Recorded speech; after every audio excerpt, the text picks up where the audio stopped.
నమస్తే అండి అందరికీ. ఇవాళ మేమైతే మా ఇంటి దగ్గరలో ఉన్న ఆలయానికి అయితే వచ్చేసాం. ఈ ఆలయం పేరు వచ్చేసి శ్రీ కోటె వెంకటేశ్వర స్వామి దేవస్థానం అనమాట. ఇది మేము బెంగుళూరులో ఉంటున్నాం కదా! మా ఇంటి దగ్గరలోనే ఈ టెంపుల్ అయితే ఉంది. ఎప్పుడూ అయితే మేము వెళ్ళని చూడలేదు ఈ టెంపుల్‌కి. ఎప్పుడు చూస్తూ ఉంటాం ఎప్పుడోసారి వెళ్ళాలి అని చెప్పేసి అనుకుంటూనే ఉన్నాం. ఈవేళ అయితే సడెన్‌గా ఏంటంటే బాగా లైటింగ్ అది కూడా ఎక్కువ పెట్టి ఏదో పూజ అయితే జరిగింది ఇవాళ స్పెషల్ డే అనుకుంటా. ఏంటో నాకు తెలియదు. మీకెవరికైనా తెలిసుంటే కామెంట్ అయితే చేసేయండి కింద. టెంపుల్ అయితే బాగా డెకరేట్ చేశారు. సో, టెంపుల్‌కి మేమిద్దరం అయితే వెళ్లి చూడడం అయితే జరిగింది. చాలా బాగుంది టెంపుల్ లోపలికి. సో, నేను లోపల విగ్రహాలు అవి అయితే మాత్రం నేను వీడియోస్ అవి తీయలేదు. బయట మాత్రం మొత్తం అంతా తీశాను. మీరు కూడా చూస్తారు కదా అని చెప్పేసి.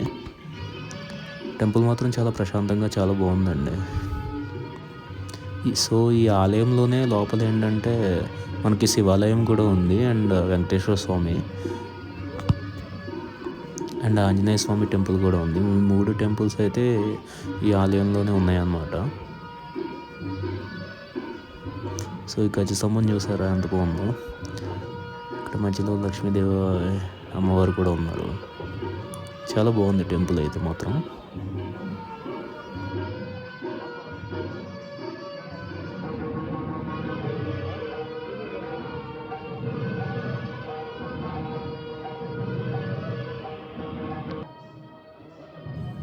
సో, ఇలా బయటైతే నందీశ్వరుని దర్శనం అయితే చేసుకొని లోపలికైతే వెళ్ళాను.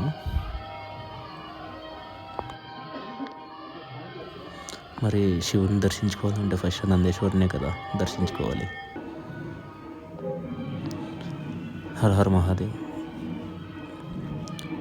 సో, బయటే ఇక్కడ టెంపుల్‌లో మెయిన్ విగ్రహాలు అయితే నేను చూపించట్లేదు. అండ్ బయట ఈ పూజ అయితే ఏదో జరిగింది మొత్తానికి ఇక్కడ అంతా ఈ కలశం అవన్నీ కూడా పెట్టారనమాట ఇక్కడ. చూస్తున్నారు కదా ఇక్కడ కలశం అవన్నీ కూడా ఉన్నాయి. అండ్ నెక్స్ట్ ఇక్కడ శ్రీచక్రము నాకేంటో కూడా తెలియదు. బట్ శ్రీచక్రం అని అనుకుంటున్నా ఇక్కడైతే పెట్టారు. అండ్ పూజ కూడా ఏదో పెద్దగానే జరిగింది. ఇక్కడ హోమగుండం కూడా చూస్తున్నారు కదా మొత్తం అన్నీ ఉన్నాయన్నమాట. సో, మన సైడ్ అయితే నేను ఎప్పుడు ఇంతలా చూడలేదు. ఈ కలశాలు అన్నీ కూడా ఇంతలా పెట్టడం. ఇక్కడైతే పెట్టారు హోమగుండం అండ్ నెక్స్ట్ కలశాలకే చూసారు మొత్తం అంతా డెకరేషన్ అయితే బాగా చేశారు ఇక్కడ.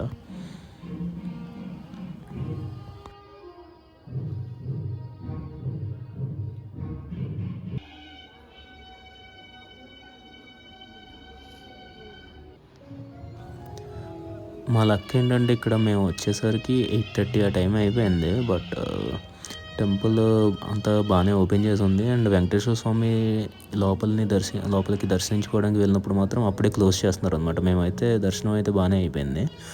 బయట వీడియో అయితే ఇది తీశాను నేను ఇట్లాగా. అండ్ నెక్స్ట్ ఇక్కడ మ్యూజిక్ కాన్సర్ట్ అయితే ఒకటి జరిగింది. సో, దాన్ని కూడా కొంచెంసేపు చూసేయండి మీరు కూడా. ఇట్లా మొత్తం వాయిస్తూ ఉన్నారనమాట.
అండ్ ఈ గుడిలోనే బయట భోజనాలు అయితే పెట్టడం జరిగింది. బట్ చాలా లైన్ అయితే ఎక్కువ ఉందన్నమాట చూస్తున్నారు కదా. అందుకే మేమిద్దరం ఇంకా భోజనం అయితే చేయలేదు. మీకు చూపించుదాం అని చెప్పేసి చిన్న వీడియో అయితే తీసుకొని బయటకైతే వచ్చేసాం. బయట కూడా వచ్చినప్పుడు నేను స్టార్టింగ్ అయితే చూడలేదు. రోజు ఆఫీస్‌కి ఇదే దారి అనమాట. నేను వెళ్ళేటప్పుడు చూస్తూ ఉంటా ఇక్కడ సుబ్రహ్మణ్య స్వామి అన్నీ కూడా చెట్టు అన్నీ కూడా ఉంటాయి అన్నమాట. చాలా బాగుంది బయట నుంచి. నేను ఇప్పుడే ఫస్ట్ టైం అయితే వెళ్ళాను ఇక్కడికి. సో ఈ ఫ్రైడే అయితే మాకు ఇలా ప్రశాంతంగా అయితే ముగిసింది. Please subscribe. మళ్ళీ ఒక మంచి వీడియోతో కలుద్దాం. Bye everyone. Thank you.